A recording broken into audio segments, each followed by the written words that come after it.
Hi friends, welcome back. तो भाई चंद्रयान 3 ने खोली अमेरिका की पोल। USA moon landing controversy. कौन सी कंट्रोवर्सी हो गई भैया, चलो देखें। तो वीडियो शुरू करते हैं। वीडियो शुरू करने से पहले अगर आप चैनल पर नए हो और आपने अभी तक सब्सक्राइब नहीं किया तो जल्दी से पहले सब्सक्राइब के बटन और बेल आइकन को क्लिक कर लो ताकि आपको हमारे सारे न्यू वीडियोस के नोटिफिकेशन मिल जाएं जैसे हम अपलोड करें। अगर आपको वीडियो पसंद आता है प्लीज लाइक एंड शेयर। चलिए शुरू करते हैं। अच्छा, इसको शुरू करने से पहले वो जो स्ट्राइक्स की अपडेट भी बता देते हैं, उसके लिए भी कोशिश करेंगे, अलग से वीडियो भी बनाएंगे होपफुली कल। पर अभी तक स्ट्राइक्स कोई नहीं हटी हैं। दोनों ने, किसी ने रिस्पॉन्ड नहीं किया, किसी ने आंसर नहीं किया। ईमेल्स भेजी हमने, कोई आंसर नहीं है, कोई कांटेक्ट नहीं हो रहा उनसे। एंड दिस इज़ शॉकिंग कि इस तरह से ऐसे चैनल्स हैं जो आपको स्ट्राइक दे के आपसे कम्युनिकेट करना भी नहीं करना चाह रहे। ये तो एक नॉर्मल एटिकेट होता है कि आप एटलीस्ट बातचीत तो करो, बताओ तो सही, या कुछ तो बोलो अगर आपको कोई लिख रहा है। और आप लोगों ने भी इतना उनसे जाके रिक्वेस्ट किया, सब किया, पर शॉकिंग है ऐसा। देखिए, इसलिए कहते हैं जब हम लास्ट में बाय बाय करते हैं वो आखिरी बाय बाय भी हो सकती है, टू बी फ्रैंक।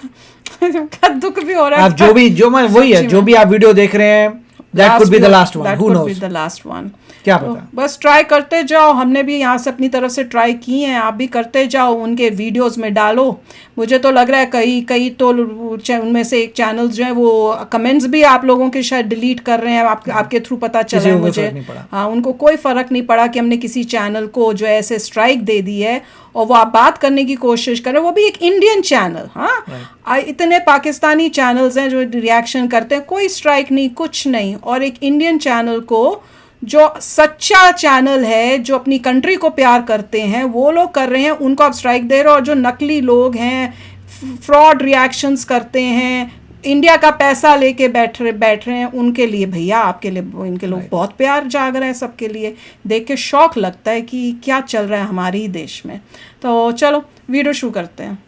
दोस्तों, चंद्रयान को चांद पर लैंड हुए एक हफ्ते से ज्यादा हो गया है। एक तरफ इस कामयाबी पर पूरी दुनिया हमें अब तक बधाई दे रही है, वहीं कुछ पाकिस्तानी भारत की इस कामयाबी से इस हद तक पागल हो गए हैं कि कभी भी खुद को काट सकते हैं। पागलों का सरदार लाल टोपी कह रहा है कि भारत तो चांद पर गया ही नहीं है, ये सब ग्राफिक्स का खेल है। पागलों का इंटरनेशनल राष्ट्रपति फवाद चौधरी ये बोल रहा है कि हमें चांद पर जाने की जरूरत ही क्या है, वो तो हमें यहीं से दिख रहा है। पाकिस्तानी आवाम कह रही है कि घबराने की बात नहीं है, जब सारी दुनिया चांद पर चली जाएगी तो हम धरती पर कब्जा कर लेंगे। वो तो पैसे लगा के जा रहे हैं ना, हम तो ऑलरेडी चांद पे रह रहे हैं, आपको नहीं पता। और एक एंकर ये कहकर छाती कूट रहा था कि भारत चांद पर पहुंच गया है और हम पाकिस्तानी अपने बच्चे को चांद बोल बोलकर खुश हो रहे हैं। ओ भाई, मारो मुझे, मारो भैया, इतना हंसाओगे तो मुझे ना चांद पर जाना पड़ जाएगा। हेलो, खैर, ये तो हुआ शुरू का लाफ्टर डोज। अब आ जाते हैं असली मुद्दे पर। और मुद्दा ये है कि भाई आज 2023 में जब पूरी दुनिया में टेक्नोलॉजी इतनी तरक्की कर चुकी है, तब भारत के चंद्रयान 3 के चांद पर लैंड कर जाने पर दुनिया इतनी हैरान हो रही है। सोचिए, कैसे ये पॉसिबल हो सकता है कि अमेरिका ने आज से 54 साल पहले 1969 पर चांद पर इंसान उतार दिए थे, वो भी तब जब स्पेस टेक्नोलॉजी इतनी भी एडवांस नहीं हुई थी जितने आज के हमारे मोबाइल फोन एडवांस। बताइए, नासा के 1969 में नील आर्मस्ट्रांग को चांद पर उतारने पर पहले भी सवाल उठते रहे हैं, मगर चंद्रयान 3 की सक्सेस के बाद ये मुद्दा फिर से गर्मा गया है। तो आज हमारे इस स्पेशल वीडियो में हम उस पूरी कंट्रोवर्सी पर डिटेल में लोग इस पे भी शक करते हैं कि ये कोई नकली अगले कुछ मिनट में हम कुछ ऐसे सवाल भी उठाएंगे जो आज तक, जी हाँ, ध्यान से सुनिए, आज तक किसी इंडियन चैनल पर नहीं उठाए गए होंगे। इसलिए इस वीडियो को एंड तक जरूर देखना और वीडियो पसंद आए तो इसे कैमरा भी था कि वीडियो रिकॉर्डिंग भी की थी उन्होंने। शुरू करते हैं। नमस्कार दोस्तों, जय हिंद, मैं हूं रौनक। फनतंत्र में वेलकम। दोस्तों, आपने देखा होगा कि रिश्तेदारों या पड़ोसियों में कैसी जेलेसी होती है कि नहीं? हर कोई खुद को सुपीरियर बताने के लिए कैसे शो ऑफ करता है। पड़ोसी ने होंडा सिटी खरीद ली तो हमें भी क्रेटा लानी है। पड़ोसी थार ले आया तो हम भी XUV 700 लाके रहेंगे। रिश्तेदार के लड़के के 12वीं में 95% आए हैं तो हम भी अपने बच्चे के मार्क्स इतने तो बढ़ाकर बता ही देंगे कि बेइज्जती ना हो। अब तो ये रहा लोगों का हाल। अब आप सोचिए, अगर दुनिया के 2 सबसे ताकतवर देश भी पंजाबी बाग में रहने वाले पड़ोसियों की तरह बिहेव करने लग जाए तो क्या होगा? अगर वो शो ऑफ पर उतर जाए तो क्या कुछ नहीं कर सकते। जी हाँ। दोस्तों, 1950 और 60 के दशक में अमेरिका और रूस भी 2 ऐसे ही अमीर रिश्तेदार थे। ये कोल्ड वॉर का वक्त था जब दोनों देश हर मामले में एक दूसरे से कंपटीशन में लगे थे, खास तौर पर अपने स्पेस मिशन को लेकर। ये वो टाइम था जब रूस का स्पेस प्रोग्राम अमेरिका से बहुत आगे था। 1957 में स्पुतनिक के जरिए रूस अंतरिक्ष में पहुंचने वाला पहला देश बना। फिर उसने लतिका नाम की एक कुतिया को अंतरिक्ष भेजा। फिर 1961 में यूरी गागरिन अंतरिक्ष में पहुंचने वाले दुनिया के सबसे पहले इंसान बन गए। यह देखकर अमेरिका बौखला गया। उसे समझ नहीं आ रहा था कि स्पेस वॉर में वो रूस को कैसे पीछे छोड़े। यही वो टाइम था जब अमेरिका के राष्ट्रपति जॉन एफ कैनेडी ने ऐलान कर दिया कि अमेरिका 1970 से पहले चांद पर इंसान भेजने वाला दुनिया का पहला देश बनेगा। और इसके बाद स्पेस की दुनिया में भूचाल आ गया। दोस्तों, जब भी अमेरिका के चांद पर लैंडिंग को लेकर कंट्रोवर्सी होती है, कुछ सवाल बार बार पूछे जाते हैं। मसलन, जब चांद पर कोई एटमॉस्फेयर है ही नहीं, तो आर्मस्ट्रांग के चांद पर झंडा गाड़ने के बाद वो लहरा कैसे रहा था? जब चांद पर सिर्फ सूरज की ही रोशनी आ सकती है, तो चांद पर मौजूद दोनों यात्रियों की इतनी परछाइयां कैसे बन रही थी? इतनी परछाइयां तो तब बनती हैं जब स्टूडियो लाइट में कोई चीज शूट की जाए। इसके अलावा भी कई और सवाल थे जो आज की तारीख तक बाकी दुनिया ही नहीं बल्कि खुद अमेरिका तक में लोग पूछते हैं। आपको जानकर हैरानी होगी कि एक सर्वे के मुताबिक खुद अमेरिका में 20 में से एक आदमी को इस बात पर शक है कि नील आर्मस्ट्रांग ने चांद पर लैंडिंग की या नहीं। इससे पहले कि मैं इन सवालों पर आऊं, आपकी थोड़ी कमाई करवा देते हैं। प्रोबो ऐप का लिंक दिया डिस्क्रिप्शन में, जल्दी से इस ऐप को डाउनलोड करो। इतना अजूबा ऐप है कि इसमें yes या no सिर्फ ओपिनियन देकर आप ढेर सारा प्रॉफिट कमा सकते हैं, पैसे कमा सकते हैं। कई सारे टॉपिक है जिसमें आपको अपना ओपिनियन देने का मौका मिलेगा। अपनी ओपिनियन यूं ही किसी अरे गहरे नत्थु खैरे की तरह वेस्ट मत करो, उसका सही इस्तेमाल करो और पैसा कमाओ। और जब पैसा जीत जाओगे तो आपको बड़े आसानी से यूपीआई, पेटीएम या गूगल पे से विड्रॉ करने का भी मौका मिल जाएगा। और कई सारे सवालों में एक सवाल है, इंडिया पाकिस्तान के खिलाफ एशिया कप में जीत पाएगी क्या? आज अहम मुकाबला है इंडिया पाकिस्तान के बीच। प्रोबो ऐप डाउनलोड करो, ओपिनियन दो, जीत गए तो पैसे आपके पास। बस आपको ऐप डाउनलोड करना है, डिस्क्रिप्शन में लिंक है, जल्दी से डाउनलोड करो। प्रोबो। वीडियो में आगे बढ़। जैसे कि मैंने पहले कहा था, 1950 में रूस से स्पेस मिशन में कंपटीशन में अमेरिका बुरी तरह पिछड़ रहा था। बहुत बाद में अमेरिका में इस बात का खुलासा हुआ, जिसका जिक्र आज भी अमेरिका में बहुत कम लोग करते हैं। वो ये कि अमेरिका को जब लगा कि वो स्पेस वॉर में रूस को नहीं पछाड़ पाएगा, तो उसने अपने स्पेस प्रोग्राम में जर्मनी के ऐसे वैज्ञानिकों को, इंजीनियरों को शामिल किया जो एक वक्त में हिटलर के नाजी आर्मी का हिस्सा थे। जी हाँ, रूस को हराने की जिद में अमेरिका इतना डेस्परेट हो गया कि वो लाखों लोगों के कातिलों तक से हाथ मिलाने को तैयार हो गया। ये वो लोग थे जो दूसरे वर्ल्ड वॉर के दौरान हजारों लोगों की जान लेने के लिए डायरेक्ट या इनडायरेक्ट तरीके से जिम्मेदार थे। इन्हीं नामों में एक नाम था हिटलर के सबसे करीबी वर्नर वॉन ब्रॉन का। अमेरिका की मशहूर इन्वेस्टिगेटिव जर्नलिस्ट लिंडा हंट ने खुलासा किया था कि जर्मनी से ऐसे 1500 के करीब वैज्ञानिकों, इंजीनियर्स और वॉर क्रिमिनल्स को यूएस में लाया गया। नासा में काम भी करवाया गया। अमेरिका अच्छी तरह से जानता था कि ऐसा करना मॉरली सही नहीं है, फिर भी वो रूस से अपनी दुश्मनी में इतना पगला गया था कि उसे किसी भी कीमत पर हराना चाहता था।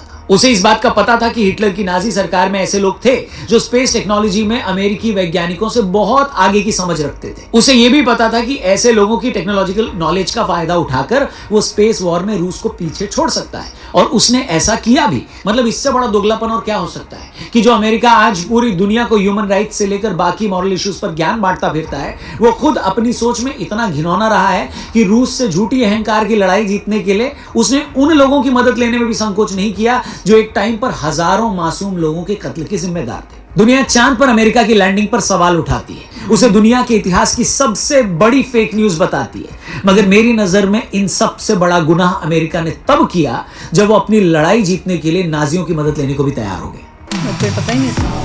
नाजी बार उठते अब आते हैं अमेरिका की फेक लैंडिंग वाली कंट्रोवर्सी थ्योरीज पर। इनमें से कुछ ऐसे सवाल हैं जो आपने सुने होंगे, और फिजिक्स से जुड़ी कुछ ऐसी बातें भी है जो शायद आपने आज से पहले किसी और मंच पर न सुनी हो। तो मेरी रिक्वेस्ट है कि एक एक करके इन सारे सवालों और उनके जवाबों को सुनिए और खुद तय करिए कि रियलिटी क्या है। तो पहले आम सवालों की बात करते हैं और आखिर में उस चीज की बात करेंगे जिसका जवाब मून लैंडिंग को फेक बताने वाले कुछ वैज्ञानिक पूछ रहे हैं।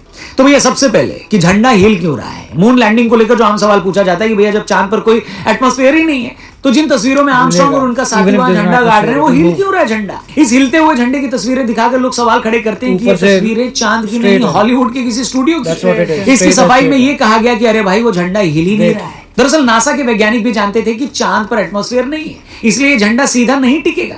तभी उन्होंने झंडे के ऊपर भी एक रॉड लगाई है। उसी रॉड में झंडे को एडजस्ट करने के चक्कर में कुछ सिलवटें आ गई हैं। जो झंडा आपको हिलता दिख रहा है वो हवा की वजह से नहीं, सिलवटों के कारण चांद के स्टैटिक माहौल में पैदा हुए इफेक्ट के कारण है। दूसरा बड़ा सवाल ये पूछा जाता है कि जब चांद पर सूरज के अलावा किसी और की रोशनी नहीं है तो वहां मौजूद दोनों यात्रियों की मल्टीपल शैडोज कैसे बन रही है?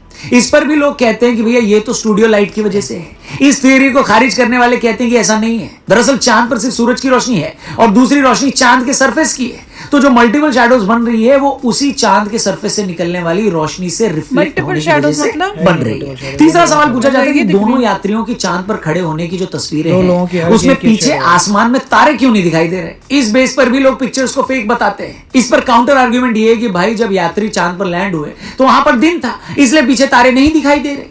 इसके अलावा कुछ और सवाल लोग करते हैं, जैसे अपोलो 11 मिशन वहां लैंड हुआ तो उससे मून के सरफेस पर गड्ढा होना चाहिए, जबकि ऐसा नहीं है। कुछ लोग ये भी सवाल करते हैं कि जो तस्वीरें उस वक्त नासा ने यात्रियों की जारी की उसमें पीछे एक पत्थर पर रोमन भाषा में कुछ लिखा हुआ है। जब चांद पर आज तक कोई गया ही नहीं है तो पत्थर पर कोई कैसे लिख सकता है। यह भी पूछा जाता है कि जब चांद पर कोई नमी ही नहीं है तो वहां आर्मस्ट्रांग के जूते के निशान कैसे दिखाई दे रहे हैं। कहने वाले ये भी दावा करते हैं कि नील आर्मस्ट्रांग और उनका साथी चांद के आउटर स्पेस पर थे, मगर वो वहां लैंड नहीं किए। लैंडिंग के शॉट्स एरिया 51 नाम की जगह पर शूट किए। इसे उस वक्त हॉलीवुड के एक मशहूर डायरेक्टर ने शूट किया था। जो लोग नहीं जानते उन्हें बता दें कि एरिया 51 अमेरिका में ऐसा रिस्ट्रिक्टेड एरिया है जहां अमेरिका के प्रेसिडेंट के अलावा किसी को जाने की छूट नहीं है। कहा जाता है कि जिस वक्त अमेरिका पर अपने मून मिशन को लेकर बहुत ज्यादा प्रेशर था, उसी वक्त 1968 में हॉलीवुड में स्पेस ओडिसी नाम से एक मूवी आई थी। उसी मूवी को देखकर अमेरिकी सरकार को यह आइडिया आया कि अगर हम मून पर नहीं जा पा रहे हैं तो क्यों ना लैंडिंग का फेक वीडियो बना दिया जाए।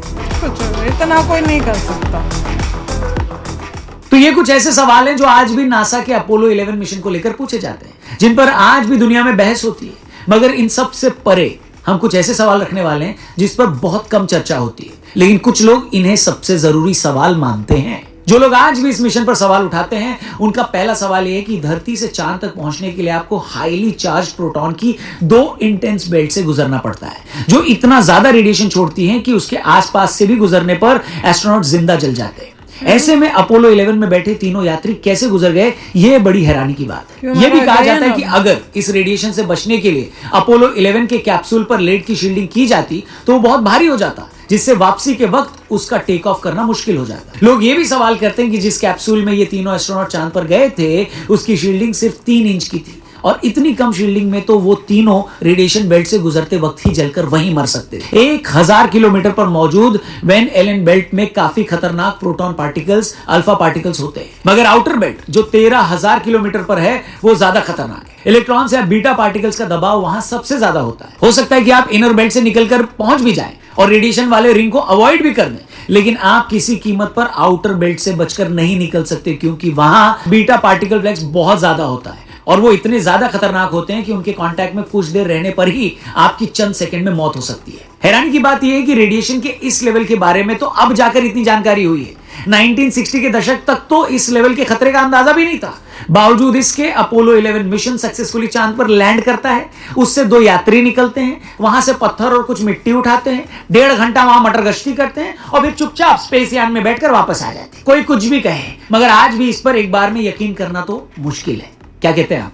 एक बड़ा सवाल यह भी खड़ा होता है कि चांद पर तो धरती से 6 गुना कम ग्रेविटी है, इसलिए यान को वापस उड़ान भरने के लिए जो थ्रस्ट चाहिए था उसे वो कैसे मिलता। और एक बार को मान भी लिया जाए कि नासा ने ये सारे चैलेंजेस पार कर लिए, तो आखिर क्या वजह हो गई कि पिछले 50 साल में वो दोबारा चांद पर नहीं गए? बताइए, उसे तो चांद को और एक्सप्लोर करना चाहिए था। क्या रीजन था कि पहले जॉर्ज बुश जूनियर और डोनाल्ड ट्रंप ने चांद पर जाने की बात की और फिर खुद ही उसे वापस ले लिया? ये सारी बातें जो आज भी इस कंट्रोवर्सी को जिंदा रखे हुए हैं। इसरो के चंद्रयान 3 ने जब चांद पर लैंडिंग की और चांद के साउथ पोल पर जाने वाला भारत दुनिया का पहला देश बना, तो ये चर्चा फिर से गर्म हो गई। जैसे कि मैंने शुरू में कहा कि लोग फिर से ये सवाल उठाने लगे हैं कि आज 2023 में जब दुनिया में इतनी साइंटिफिक एडवांसमेंट आ चुकी है, जब आज भी चांद पर एक देश का लैंडर उतारना बड़ी अचीवमेंट माना जा रहा है, तो अमेरिका आज से 54 साल पहले 3 लोगों को यान में बिठाकर कैसे ले गया मून पे? बताइए। मैं फिर से क्लियर कर दूं कि हम अमेरिका के उस दावे पर या इतनी बड़ी साइंटिफिक अचीवमेंट को खारिज नहीं कर रहे, बल्कि एक बार फिर से ये समझने की कोशिश कर रहे हैं कि कहीं उस वैज्ञानिक उपलब्धि के पीछे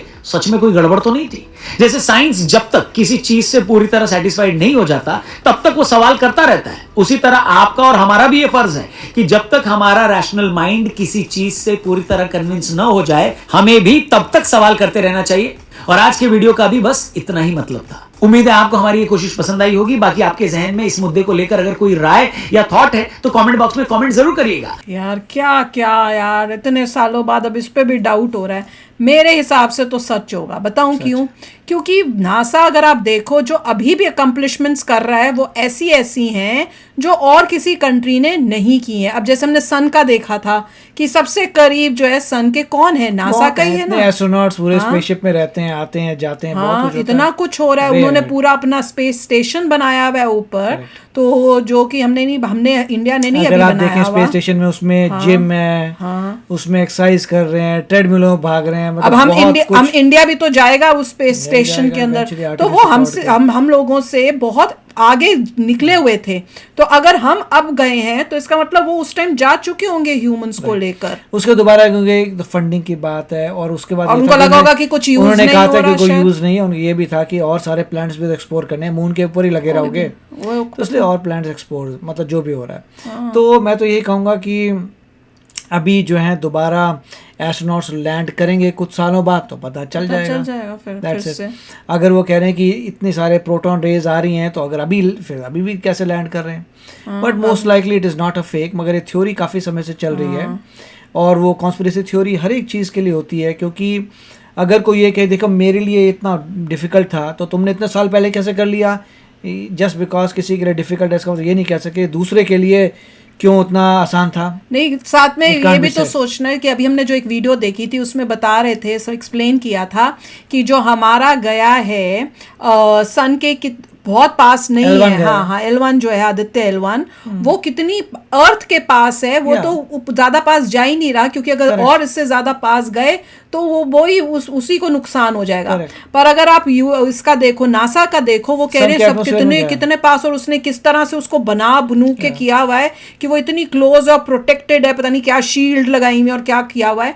तो उससे दिख रहा है कि अगर वो इतनी क्लोज जा सकते हैं जितना कोई भी नहीं सोच सकता, इतनी क्लोज कि वहां पे डेफिनेटली वो पिघल जाना चाहिए, उस पे उसको हार्म होना चाहिए। डीप स्पेस प्रोब्स हैं, को सैटर्न जा रहा है, को नेपच्यून जा रहा है, को प्लूटो जा रहा है, इतने सारे डीप स्पेस। अगर देखिए नासा ने बहुत कुछ किया है, पैसा बहुत बर्बाद हो रहा है इन चीजों में। तो जो भी है डिफरेंट रीजंस होंगे, but it was very good video. हाँ, बीच में डाउट करिए, क्वेश्चन रखिए और मेहनत करिए, एस्ट्रोनॉट्स बनिए, जाइए, मजे करिए। हाँ, तो आपको बताओ, आपको क्या लगता है, शक हो रहा है कि नहीं हो रहा, कि हुआ पर फिर लगता है कि नहीं गए होंगे यार। तो चलो चलते हैं, मिलेंगे नेक्स्ट वीडियो में बहुत ही जल्द। Till then take care and bye bye. तो अगर आप मेरे इस चैनल पे नए हो तो जल्दी से सब्सक्राइब के बटन को हिट करो और बेल आइकन को क्लिक करो, ताकि आपको मेरा जब नया वीडियो मैं लगाऊं आपको उसके बारे में जल्दी से पता चल जाए।